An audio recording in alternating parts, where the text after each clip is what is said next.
Bismillahirrahmanirrahim. Assalamualaikum warahmatullahi wabarakatuh.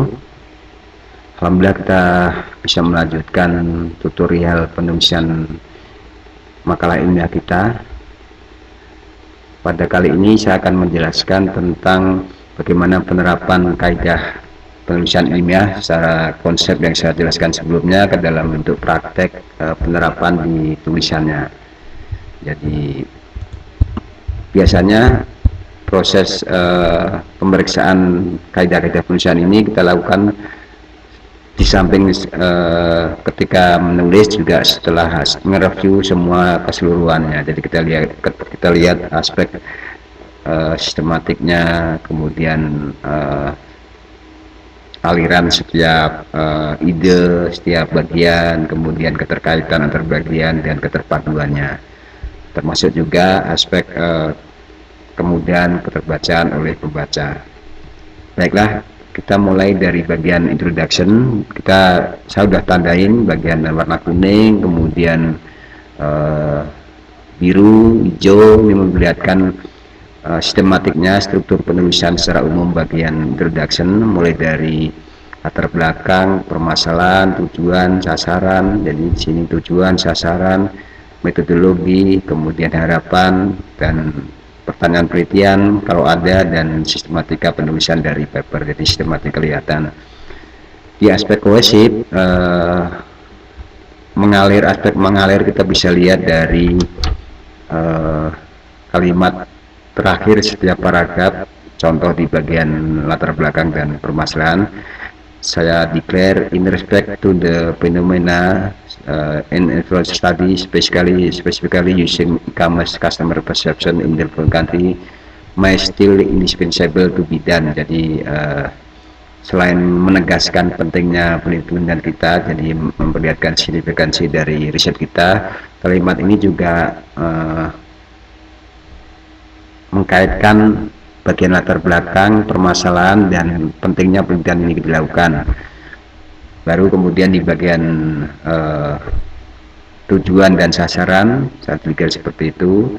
Sama halnya di bagian terakhir dari paragraf ini, following the above-mentioned research program, jadi kalimat pengantar untuk kalimat berikutnya. Jadi, demikian saya sebutin seperti itu. Dan kalimat di awal paragraf bagian sistematika penulisan, kita lihat ada kalimat the rest of article is structured within 5 section. Jadi kalimat ini mengantarkan bagaimana si pembaca ketika berminat mau melihat lebih detail, dia membaca bagian ini. Jadi kelihatan aspek kohesif, koheren, dan keterpaduannya. Seperti di laporan skripsi, tesis, atau laporan pemberian ada sistematika penulisan laporan. Di sini sistematika penulisan papernya, logikanya seperti itu. Kita bisa lihat di bagian literature review, selain kita seperti yang saya jelaskan di paragraf sebelumnya di bagian hijau ini, bagian ini menjelaskan tentang teori yang saya sebutkan di bagian literature review secara lebih detail, tapi juga saya menjelaskan tentang bagaimana mengembangkan model dan hipotesisnya dari penelitian ini. Kalimat di saya warnain ini memperlihatkan aspek koherensinya, jadi keterkaitan antar bagian. Jadi penggunaan penunjukan gambar, tabel, itu mempermudah pembaca. Jadi tidak sering masukan dari para editor tidak menggunakan kata tabel di atas, tabel di bawah, tapi langsung tabel nomor berapa, jadi langsung jelas. Sebaliknya di bagian riset metode, secara struktur saya jelaskan antara jenis metode yang saya gunakan, populasi, sampling, sampel, prosedur, alat, pemrosesan dan analisis datanya, kemudian interpretasinya, seperti yang dijelaskan di gambar ini.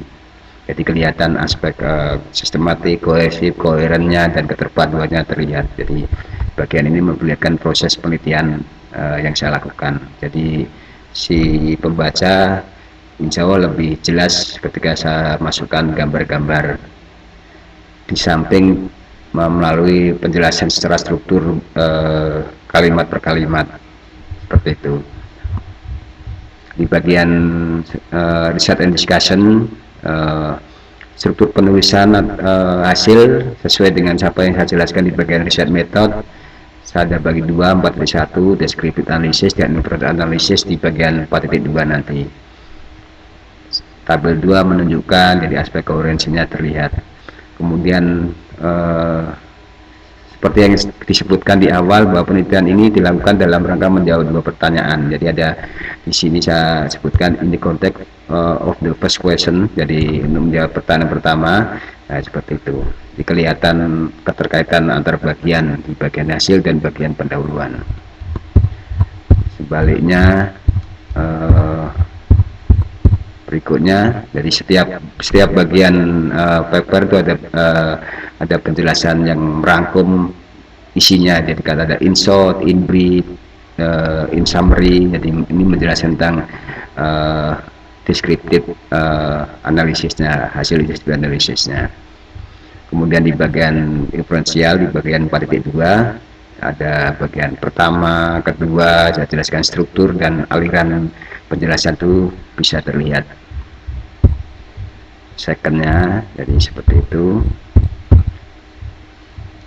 Di terakhir setelah hasil, kemudian saya jelaskan bagaimana diskusi hasil berdasarkan penggunaan teori yang saya pakai di bab 2 dan saya sebutkan di bab 1.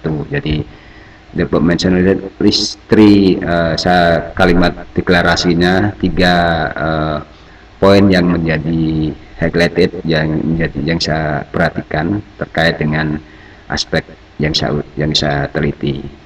Ya, ada kalimat it seems to strengthen the previous similar studies. Jadi kalimat diskusi ini mendukung studi yang sama sebelumnya. Jadi memposisikan penelitian saya di mana. Kemudian kalimat yang menjelaskan tentang kontribusi, this may have extended. Jadi kalimat ini mungkin hasil penelitian ini mungkin mengembangkan dasar teori model yang saya gunakan. Jadi seperti itu. Dan terakhir in summary, menjelaskan keterpaduannya. The point may also contribute. Jadi kalimat present yang menjelaskan tentang kontribusi penelitian kita setelah hasil kita diskusi, kita propose findingnya. Setelah finding kita propose kontribusinya, kemudian limitationnya di bagian of course. Jadi ini ada kalimat limitasinya. Baru terakhir bagian tentang kalimat menjelaskan tentang rekomendasi secara tidak langsung, seperti halnya dengan bagian conclusion. Jadi kita bisa lihat struktur penulisan antar bagian dari paper ini yang menggambarkan 5 aspek dari kaidah penulisan ilmiah: sistematik, cohesive, coherent, komprehensif, dan readable. Demikian mungkin penjelasan singkat, semoga membantu Bapak Ibu bagaimana penerapan kaidah penulisan ilmiah di sebuah paper. Alhamdulillahirabbil alamin. Assalamualaikum warahmatullahi wabarakatuh.